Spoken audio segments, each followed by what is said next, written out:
It's a Mutant Underground reunion as Lorna and Andy return to help save John from the Purifiers.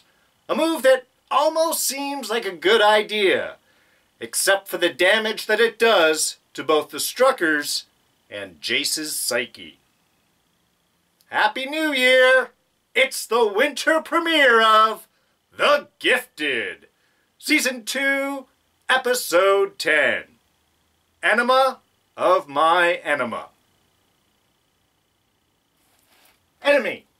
Enemy of my enemy. That makes more sense.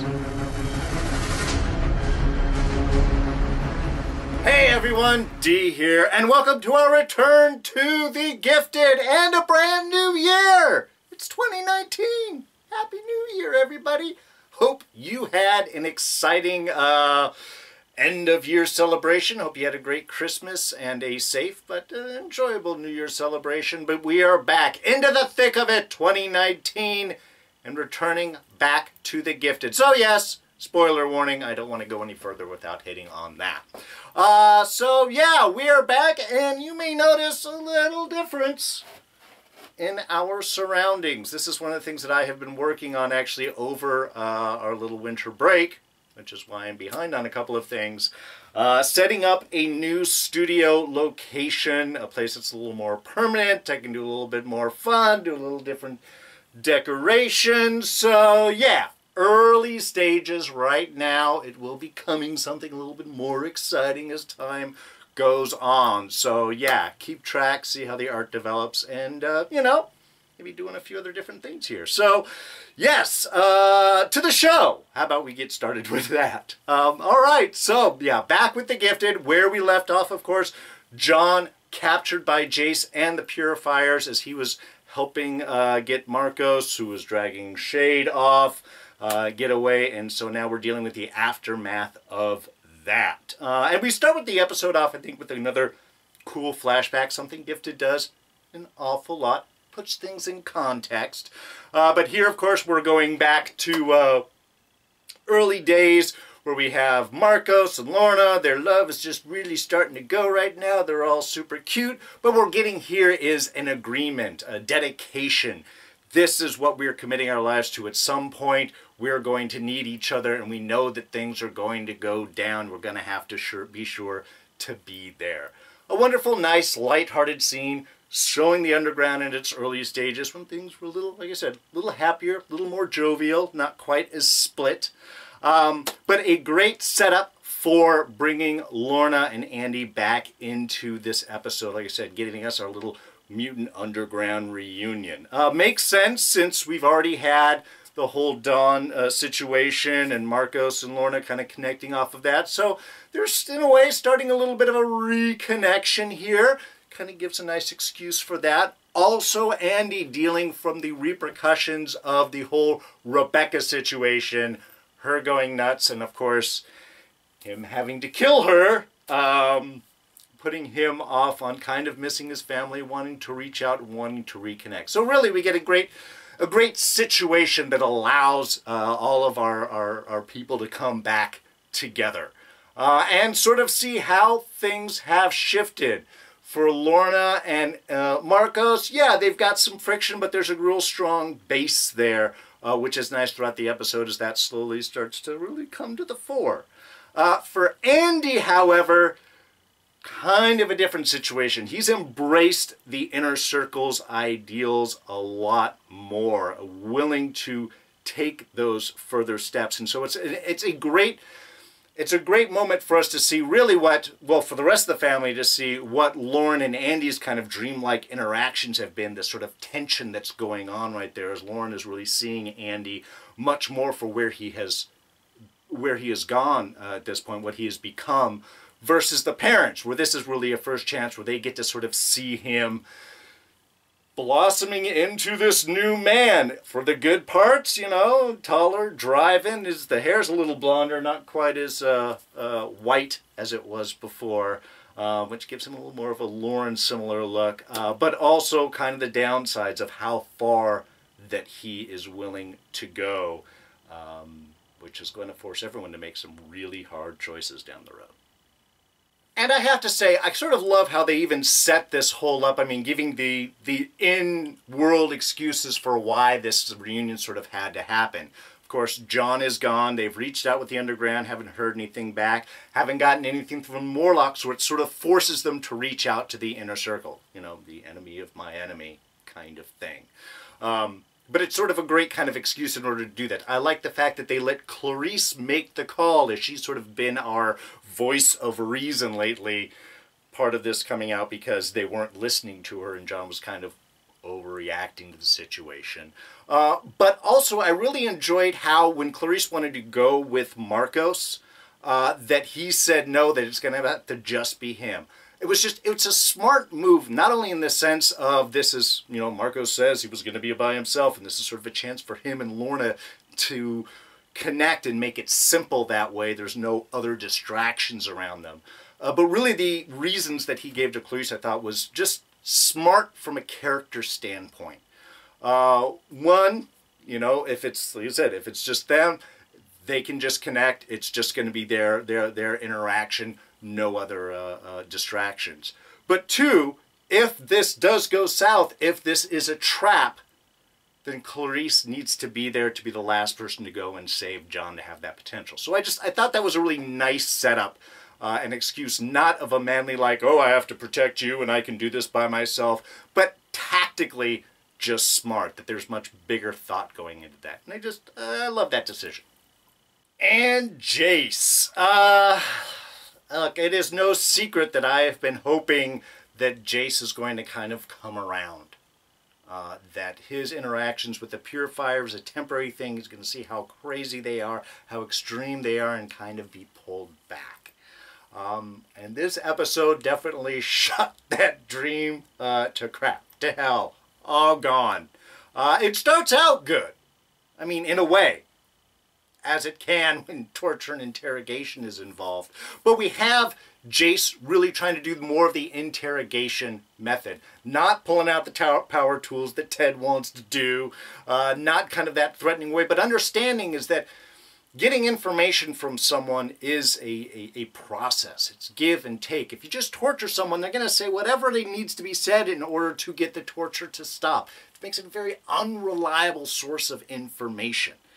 But taking time, pushing, prodding, trading stories, trading points of view, winning that trust over, that is effective. And that's really where Jace is kind of coming from for most of this episode, the whole first part of the episode at least. You know, he's understanding this is about a conversation. He has to maybe sort of connect. He's read John's file. He knows all things about him. And yes, part of the confusion that Jace is running into with this is he is confusing the Mutant Uprising, the whole inner circle thing, with the Mutant Underground, John and Marcos and everything like that.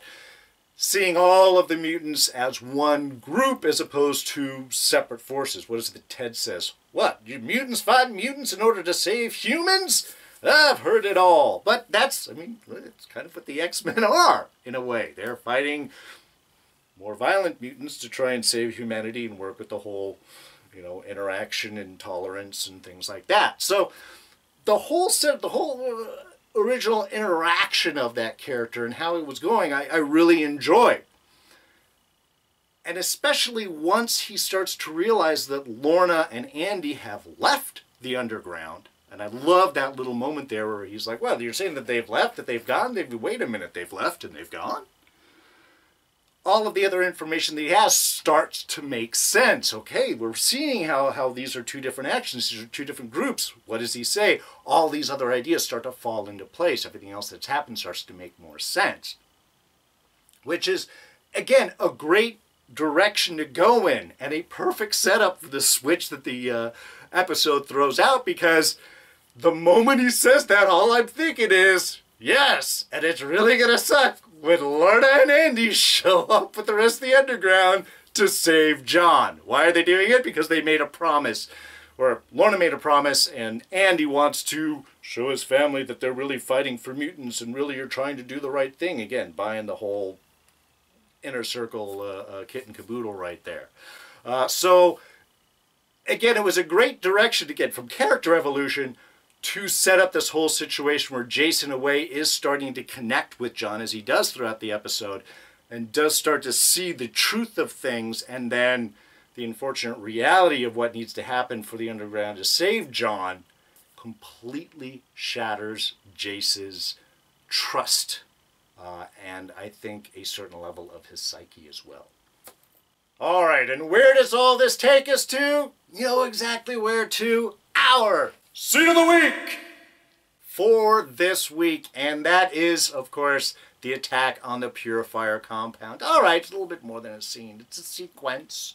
Scene, sequence. Maybe I should just change the title card there. Anyway, no point. Scene of the Week makes more sense. It falls off the tongue easier. But yeah, the whole attack on the Purifier standpoint.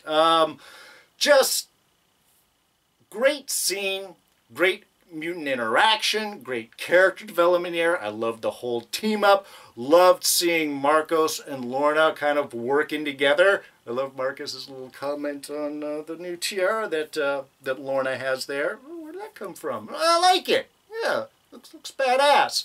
I also love Lorna's like, oh, it keeps the hair out of my face. Important in the midst of battle. Good fashion and tactical choice as well. But I love seeing the two of them work together, and you can see that they are enjoying working together. It's kind of like back to who they were. Their great interaction. She's dealing with all of the stopping the bullets and activating the mines and pulling the fences out, and he's blowing mines out of the ground and shooting people back and doing the whole light show, and they can lift up explosive what is that, probably a giant propane tank or something. It's blowing that up. It's a great visual spectacle. Very good at drawing people out. An effective team together, which is great because there was pretty much no other way that Clarice, Andy, and Lauren were going to get into the back of that compound there until those guys got pulled out.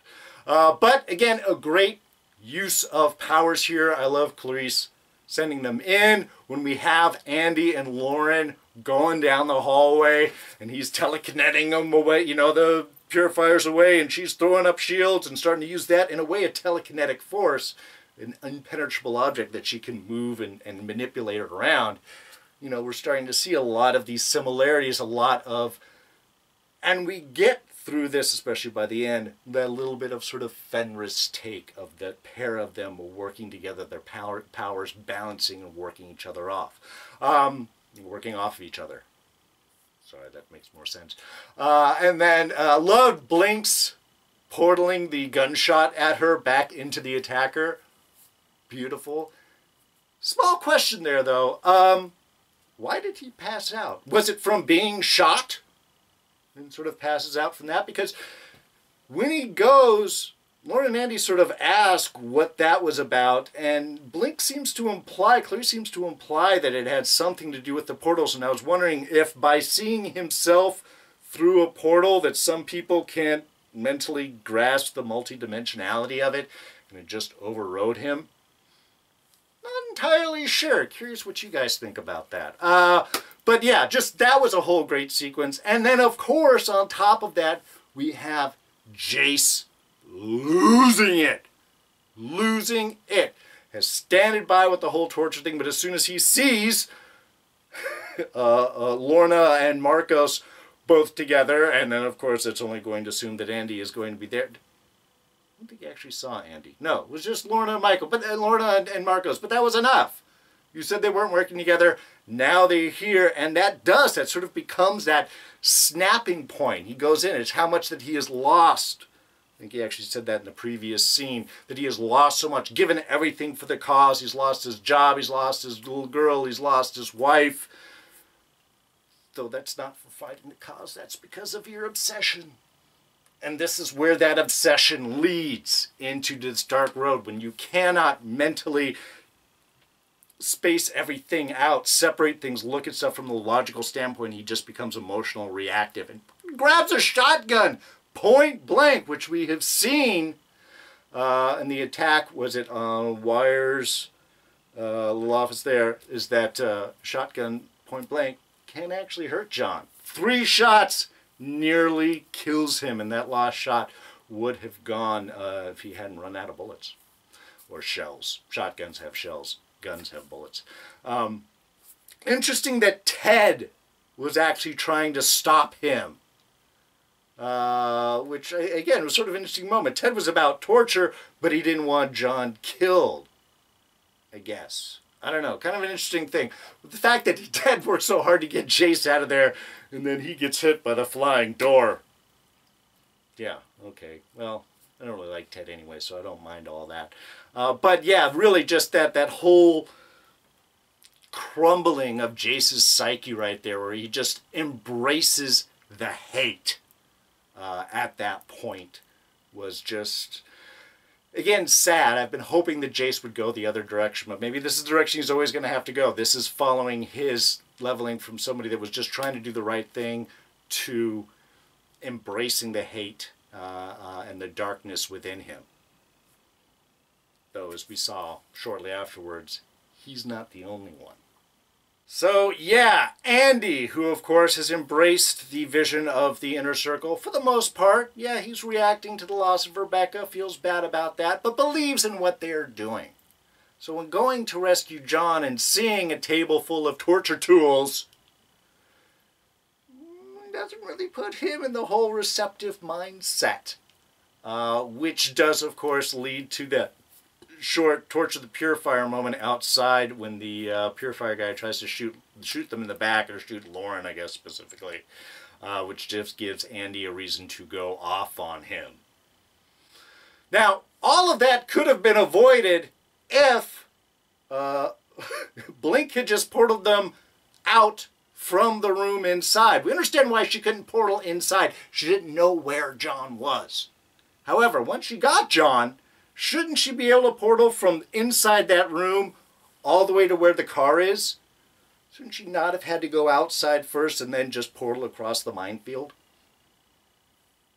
She's gone further. I mean, it should have been doable. She didn't have to see it. She knows the spot. But of course, she doesn't do that because we got to have this scene for Andy to go and torture and nearly kill this guy. Just bent the legs out. So that the family can see this and we can get that kind of final scene where the parents are now looking at Andy as like, oh, we need to talk, son. I think you're making some bad choices. Which is exactly what Lauren's been sort of warning them about, is how far that he has gone. And even in a way, I guess, we had Lorna talking to Andy beforehand about, you know, I don't want you to get hurt. They're, you know, you can't go back to them. This is a one-time thing, before they went and joined up. You know, kind of giving a little warning outside of the apartment there. This is only going to go so far.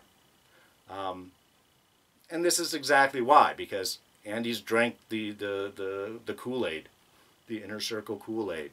But he even goes further in this when he reacts. I mean, yes, he's upset that Lauren was almost shot.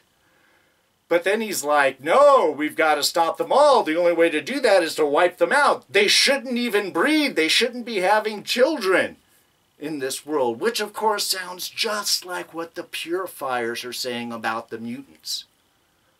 So here with Jace and Andy, we're getting that comparative where people on two different sides of the war are making it worse because they're viewing things from the same point. Where that hate, where that loss, lack of compassion, of understanding, of communication, of seeing the other person's viewpoint, where this can ultimately go.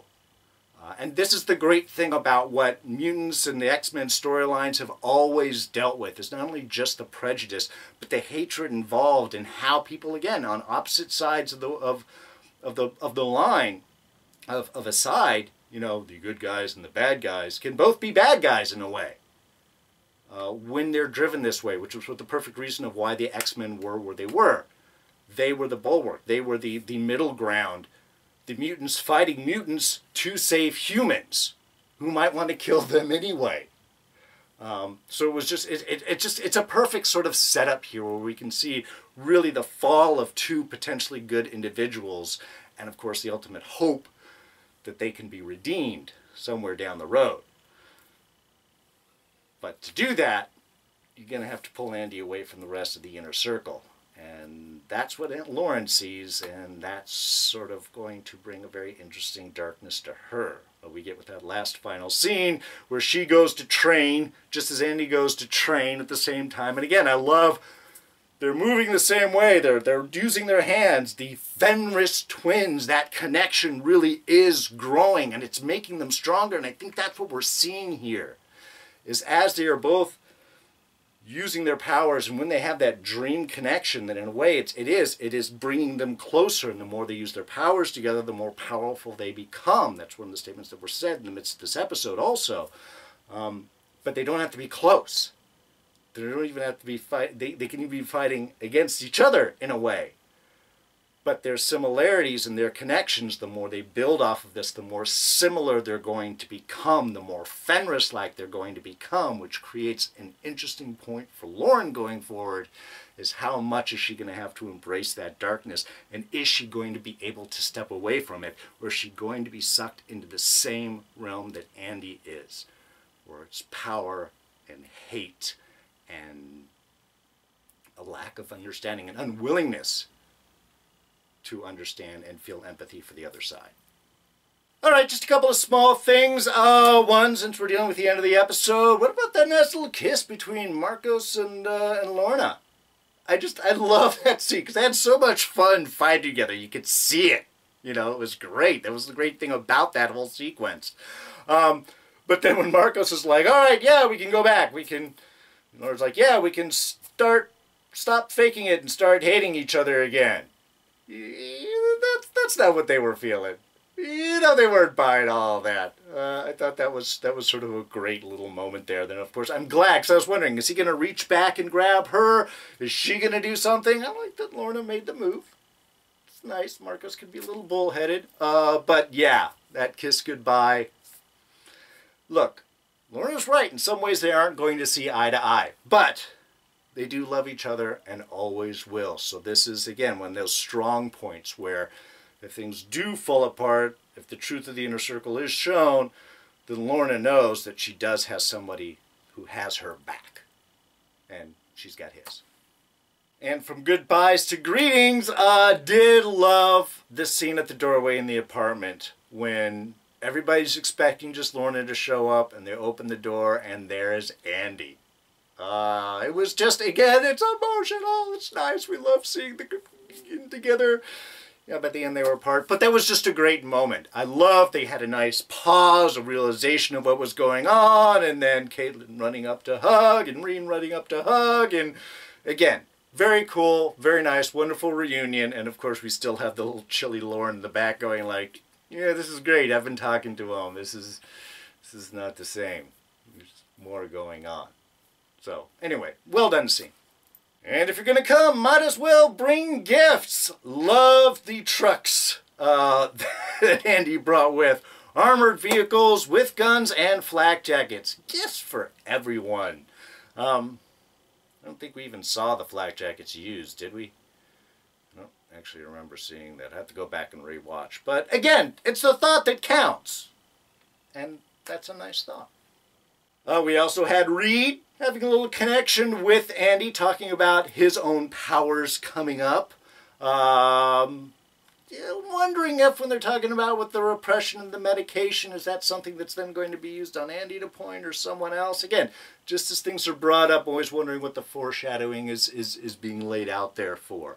But it was just, again, a nice kind of moment now where Andy, who hasn't been around, where they missed all of these other adventures. Of course, they were just getting back from taking out Dr. M's lab when they got the phone call on Margo, so it's not like it's been that long.